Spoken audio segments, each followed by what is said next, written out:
Lesson 6-7 on arc lengths. Now let's do a quick review for how to find the circumference of a circle.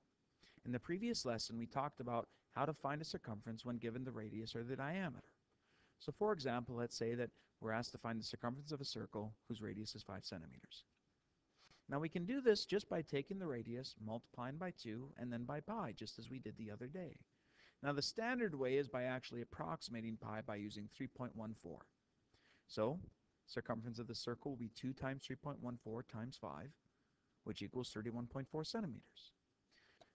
But to calculate it more accurately, we'll put it in terms of pi, which in this case, we just take the radius, multiply by 2, get 10, leave pi as pi, and our final circumference will just be 10 pi centimeters.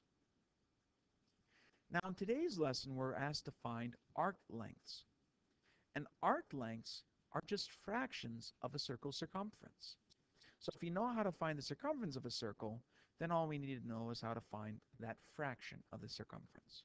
For example, in this circle, we have a circle with radius 8 centimeters, and we're asked to find the length of the arc measuring 120 degrees. The first question to ask ourselves, what fraction of the circle's circumference is this arc? We know the entire rotation of a circle is 360 degrees. So if this arc is 120 degrees, we'll just create a fraction where we put 120 degrees over 360 degrees.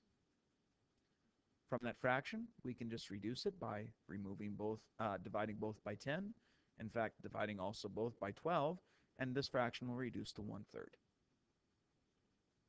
Once we've answered that question, we can move on to question number 2, finding the fraction of the circumference. We know the circumference of the circle is actually 16 pi. Double the radius, 8 times 2 is 16. Multiply that by pi, we get 16 pi.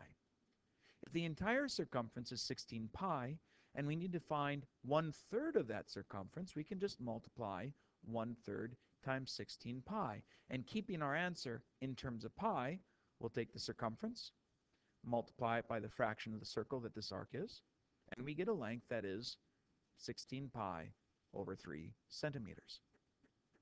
Now, while this is the optimal way of expressing our answer, keeping our answer in terms of pi, we can also, in fact, actually use 3.14 for pi, the less than perfect way. And doing that calculation, we'll get ourselves an answer that is approximately 16.74 centimeters. Thus concludes today's lesson.